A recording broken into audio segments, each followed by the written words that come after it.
OECD country, we do form part of that richest 10% of people globally. So the responsibility of the UK, of students in the UK, of young people in the UK in the face of the climate crisis is not only down to today's emissions, we also need to be thinking about the historical debt that the UK owes the rest of the world, because it was the British Empire that created and exploited and exported the exploitative and environmentally destructive model of industrial capitalism that has fueled this crisis and left us where we are now. And based on those historic emissions, particularly driven by the rampant use of coal during the Industrial Revolution, the UK is more responsible for climate change than any other country on earth. Like, let's just deep that, more responsible than any other country on earth. The history of colonialism tied to this country contributed to the wealth of the empire, and it was rooted in the same exploitative models of economics that have created this crisis. And it's for this reason that we cannot fight climate change in isolation. We have to take an internationalist perspective and right the historical injustices of colonialism. And at NUS, we often talk about decolonizing education, but we see this as inherently intertwined with decarbonizing education, because the roots of both those issues are the same. And after my speech, I'm going to share a registration link to the NUS Decolonizing Education Discord, in case you're a student and you're interested in connecting with folks across the UK who are talking about climate justice through an anti-racist lens, but also to our mixed media library. And that's not just open to students, it's open to anyone. And we have a whole section on how to connect conversations around decolonization and climate justice. So you can probably hear that I'm pretty passionate about climate justice. And that's what makes me so proud to serve as president of SOS UK. And just a few months ago, we marked the 1-year anniversary of the launch of the organisation. And launching an organisation in a global pandemic was no easy feat, but I'm really proud of where we're at. And just to give a little bit of a sense of some of the work happening on the ground and through these spaces, within a month of being created, SOS launched Teach the Future with our friends at UK Student Climate Network, and that's led by students across all stages of education. So Teach the Future is a campaign to repurpose the entire education system around the climate emergency. And there's been support of over 100 national organisations, 200 parliamentarians, the list goes on. And it is run by 5 amazing part-time student staff who are aged 14 to 18. I think sometimes people misconceive when I say students and think I'm only talking about university students, but that's absolutely not the case. And for folks who aren't at uni, but are young people want to get involved, this movement, this campaign belongs to you too. It was really perfect that Mary Lou mentioned COP, because recently we hosted mock COP26, because when COP26 was postponed with COVID, the team at SOS UK decided to work to support students to fill the void with their own COP. And it brought together over 350 delegates from over 145 countries, all under the age of 30, and being led by young people and student staff around the globe. And alongside all of this, we've done things like our green impact campaigns, our student switch off, our student eats, and so on. And over the last decade, we've seen things that we've done through NUS historically and now through SOS engage thousands of students in leading change on their campuses.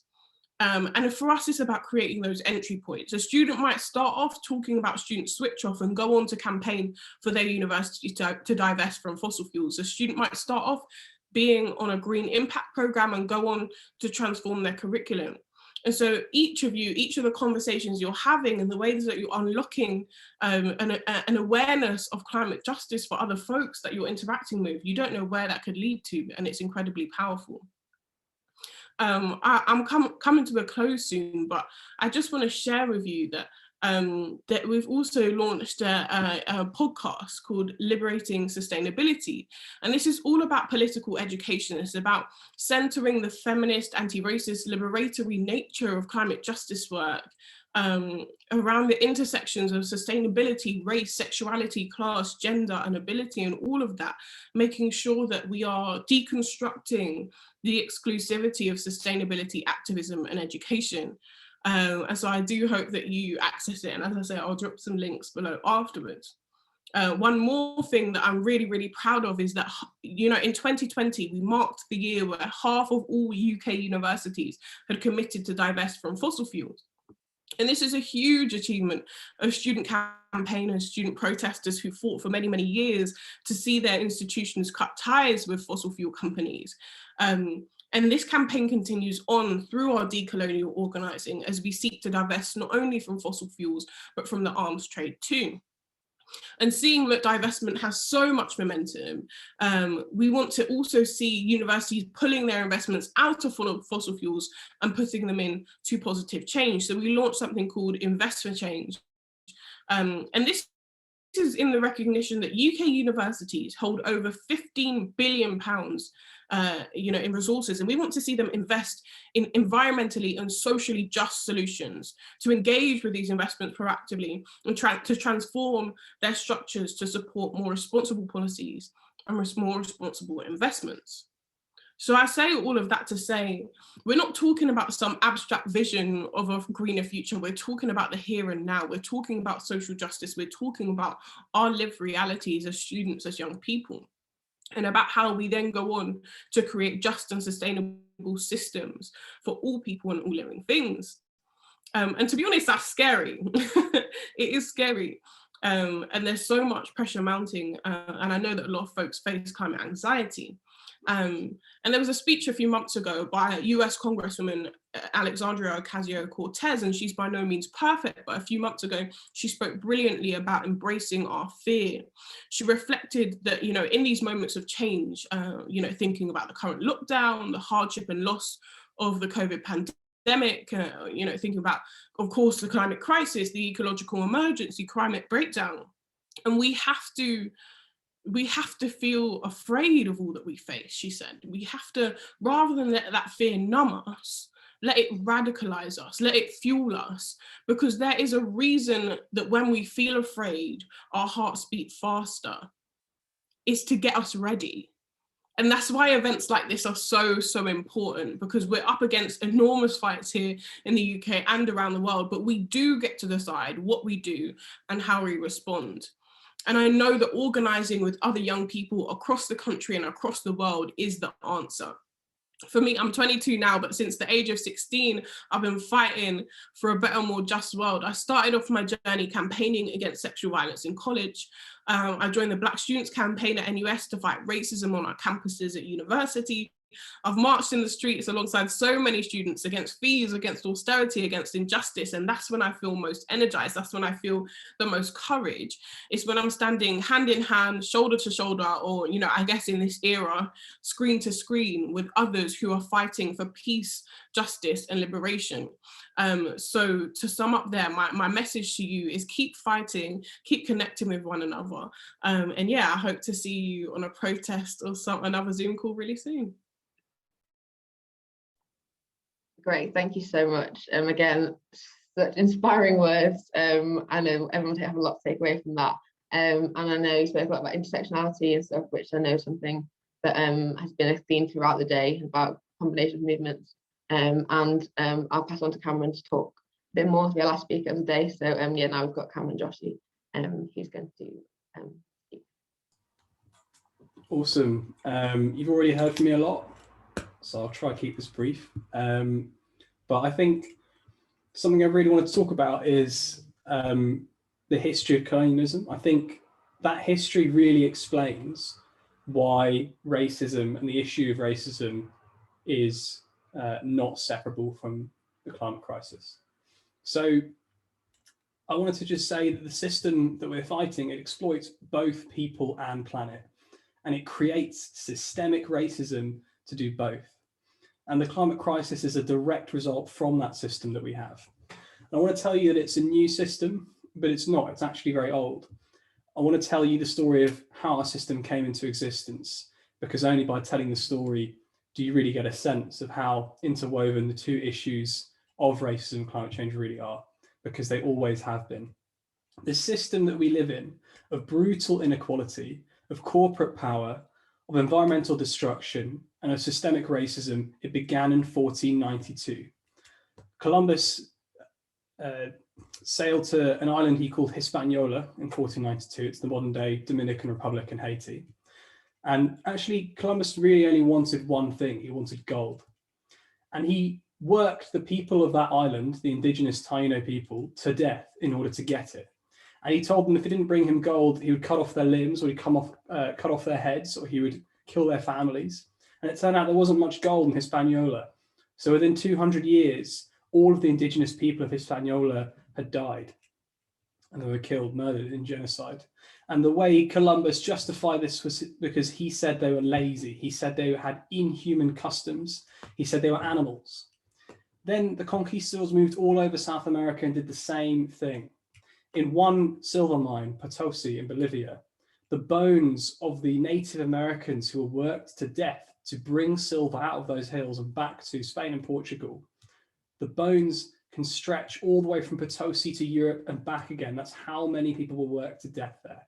And when they ran out of people in the Americas, they kidnapped Africans and they took them to the Americas and put them on huge plantations.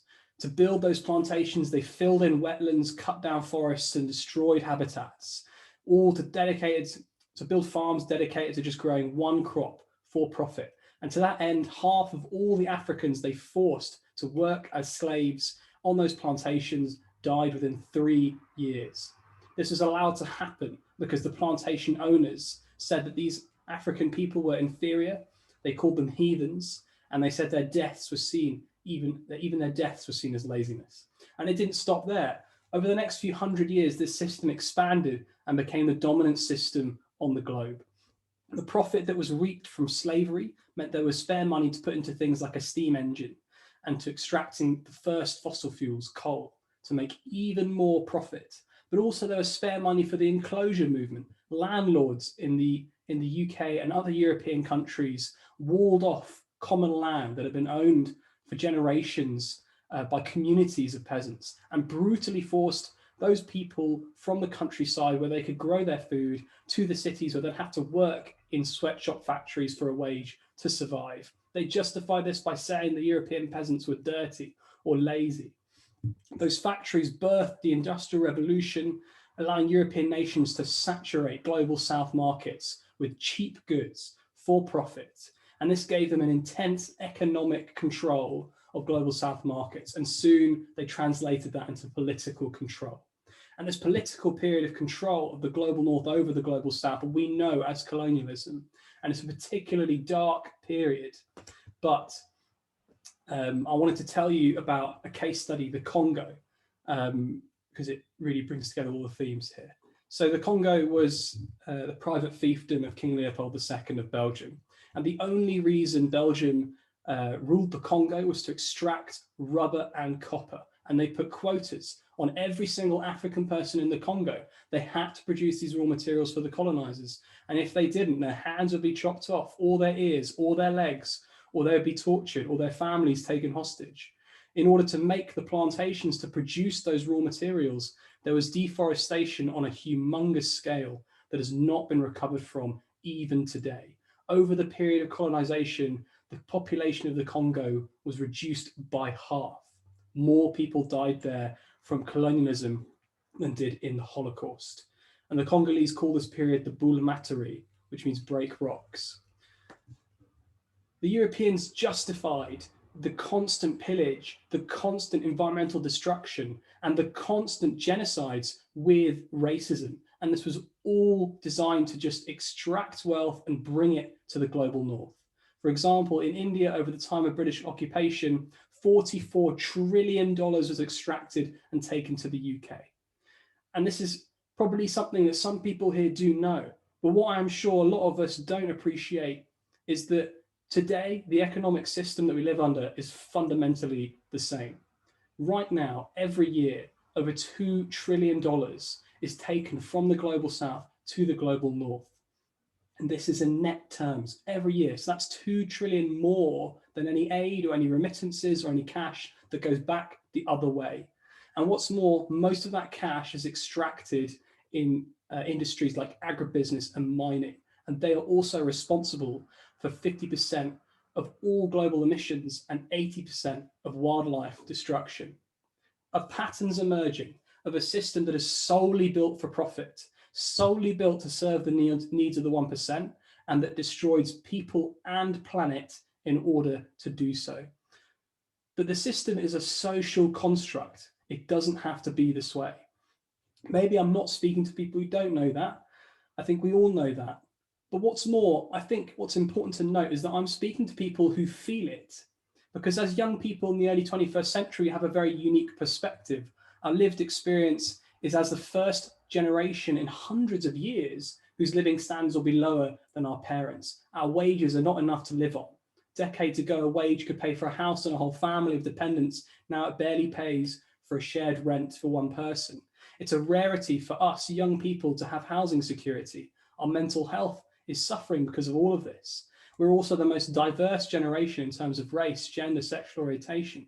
And it means that our understanding of systematic oppressions is far better than generations previous because we suffer it. And it shows when the majority of people on Black Lives Matter demonstrations last year were young people.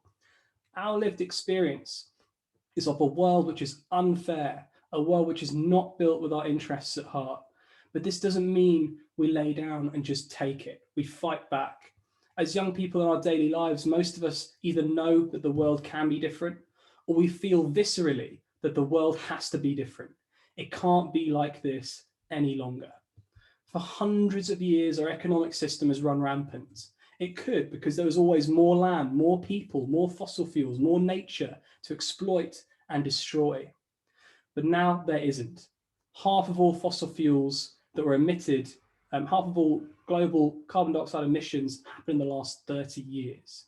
We've wiped out 60% of mammals, birds, fish, and reptiles in just the last 50 years. There is nowhere left to go. We're living through a time where everything has to change. And when we fight back, we are the buck stopping. We are the forces of history moving now in the opposite direction.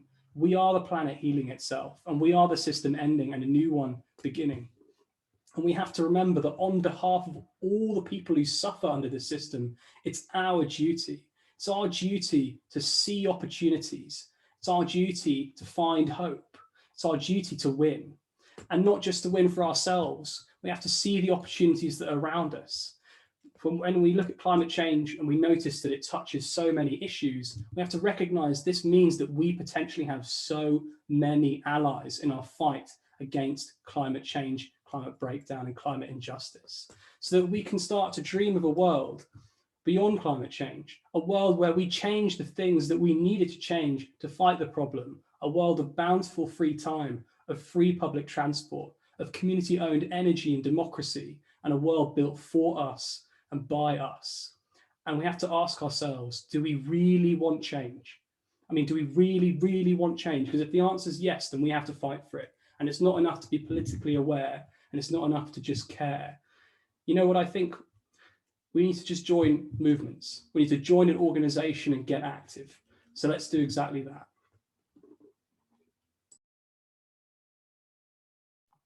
Amazing. Thank you so much, Cameron. I know I'm feeling inspired. I'm sure everyone else is too. We'll try and keep it brief. I'll try and go quickly because nearing the end, but we're going to get to questions now. So I'll just bring everyone back. So these are questions for any of our panelists. If you've got any questions, you can either write them in the chat, or if you'd like, you can write your name in the chat or raise your hand and be called on to speak. And I'll try to take 3 questions at once so we can then answer them as a group. So yeah, let me just see if I can see everyone. But yeah, if you have any questions for any of the speakers we just had, please raise your hand or put in the chat. I see a hand from William. So yeah. Hi, so I guess this is a general question for everyone, but we talk about paths of development and how Europe and the global north has taken an incredibly unsustainable path. Is there a way that we can guarantee a similar kind of material plenty that we have in the global north to the entire world without taking the same path of sustainability, or is it of unsustainability, or is it unavoidable that that kind of development is unsustainable. Great, thank you. I'll take a couple more questions and answer them together. So has anyone else got a question? Like I said, raise your hand physically or virtually, or put it in the chat.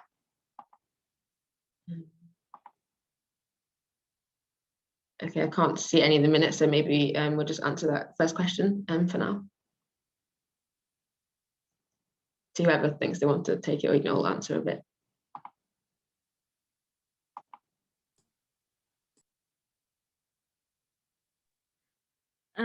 Hi. I can give like a short response, and maybe Larissa and Cameron can add to that.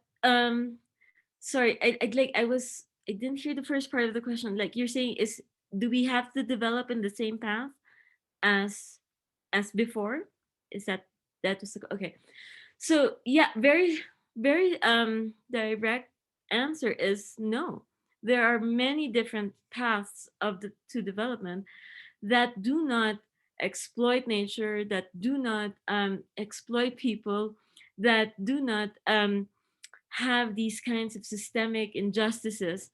And again, I want to like reiterate and what Larissa and Cameron were saying was that there is a global north and a global south in terms of countries and economies, but that doesn't mean that everybody in the global north is fine and rich and happy. You know what I mean? Like there is a lot of still a lot of divisions within the global north. So the people within the global north who are also suffering, and along with the people who are in the global south who are like in solidarity with them. And then there are like very rich capitalists who live in the global south. So those people are also not, we have to also see that we have to really like call that out and say, no, we're talking about we don't want to follow the dirty development path that these capitalists have been doing and are continuing to do. And those things require change. So for example, really the fight against trade rules, because look at all the systems that we have, where we're discussing all these issues, the United Nations, for the climate change, and other spaces. The WTO is the only space where it's legally binding. So the rules there have the power to be implemented and have economic sanctions that come with it when you go against a trade rule. Has anybody been brought to court because they didn't follow the emission cuts that they were supposed to do from the Kyoto Protocol? No, because it's not legally binding, because there are no sanctions, because there's no power, there's no bite to that, So this is why we need to be fighting for climate justice, really with the mindset that we need to change the entire system, because we cannot just get like a tiny win in one place, because the system is just going to like eat it, and the way, like, for example, Rio Plus 10 co-opted the word sustainable development. That used to be like a progressive term, but then like because of Rio Plus 10, it became like this co-opted greenwashing term where everybody said like, oh, our companies are now going to be part of sustainable development, but we're still going to deforest the Amazon. So no, I think definitely there's a different path. There are lots of organizations and communities who are showing what kind of path they want to do. The most recent one was the Amazon Assembly held here in the Amazon, that involved all 9 countries of the Amazon and the indigenous communities. They produced a document that's called A Plan of Life. It's in 4 languages, and basically with their demands on how to move forward for them on what is the life plan for the Amazon and all its constituents. So that's just one example, but there's lots more, like people fighting for fair trade, people fighting for economic justice, people fighting for climate justice. So I think that there's lots of examples, and also in agriculture, food sovereignty, for example, that's also a really good framework, deglobalization, and yeah, and rights of nature, and buen vivir because we're here in Bolivia. Sorry, I must not forget to say that. Buen vivir, living a good life that but does not harm anyone. So good meaning nothing, it's not a materialistic kind of good, but rather like a spiritual kind of good, that you're one with the commune and that you're helping each other as well. Awesome. I might comment on that as well. I think like a really key thing to remember is that right now our living standards are based off of things like GDP, like mass production of things we don't necessarily need that are actually like quite shit quality and that are built to pollute the environment, destroy the environment more and more because that's cheaper to do in order to produce more things. Like, I don't know if people have heard of the ideas of degrowth, but it's a host of different ideas. But in that, which is very similar to, we will say Buen vivir, as Mary Malik just did, like in that I see 100% a way for people to have a quality of life that's higher than now, but with the planet in mind and totally destroying, like without totally destroying the environment. So degrowth involves basically a shift to an economy which focuses on care and on public services, because these are low carbon, giving services to each other on a 3 or 4 day week, because that's low carbon too, having more free time for yourself, on leisure, and also on redistribution, because we know the 1% is the driver of all this consumption because it profits them. They don't care about what happens to the rest of us or the planet.